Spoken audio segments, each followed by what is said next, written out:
Hey everybody, welcome back to the Canes Cave, where we only want one thing, and that's for the Canes to just win.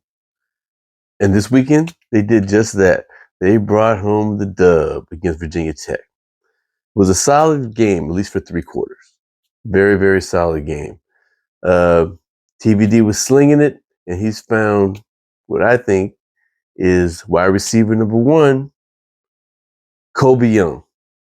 Oh my goodness. Was that kid amazing or what? He was jumping and diving for balls, one hand catch. He's basically been doing all the things that we've been wishing the rest of the receiver corps to do.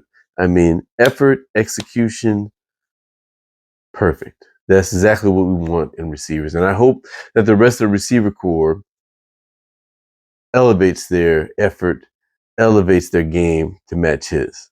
Can you imagine FSU game, maybe Clemson, Restrepo back, and Kobe Young? It's going to be amazing. It's going to be amazing. Now, one thing that is still lagging a little bit is the play of the running backs. Really not rushing for the yards that we need to have in a balanced attack. And that's what Mario Cristobal says he wants. He wants a balanced attack. But right now, we're very one-sided. We're a very pass-centric team. And I think with the running back play and the O-line play, that's what we're going to have to go with. It is what it is. All right. I think we as fans have had our expectations up really, really high. I think most of us came into the season thinking, man, we could probably just run the Coastal, go to the ACC championship the first year. Clemson's not what they were 2-3 years ago. Now's our time. But it doesn't appear that that's realistic. And at this point, with the losses that we've had, that's not going to happen. Right. But what we do want to see is more wins, more improvement through the rest of this year under this coaching staff, under Cristobal, and hope for a really bang up season next year. But going back to this Virginia Tech game, Canes were really in control, went into the half with a lead. Fourth quarter, defense kind of fell asleep for whatever reason. We didn't do really great clock management, and we had 17 penalties. 17 penalties in this game, which is terrible.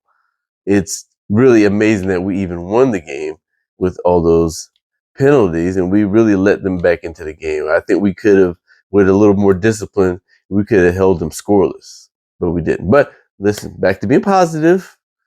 Woosah, we got the win, and that's the most important thing. So going forward, what do you think we need to do to improve? What do you think is a realistic measurement of improvement going into Duke? Do you think we can really get that much improvement from the O-line? Do you think the defense can play 4 quarters of solid D? They didn't give us any big breakout plays against Virginia Tech, which was great. No, not all those yards of beating us deep.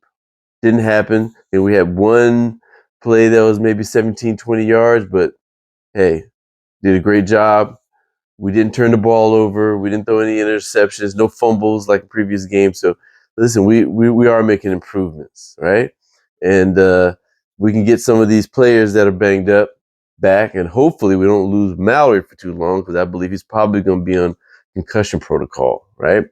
But we're going to talk about more of that during the week, what we can do going forward. Looking at Duke, leave your comments below. Please help me grow the channel. Like, share, subscribe. I'm Perk. This is Just Win Canes. Canes by 90. See you soon.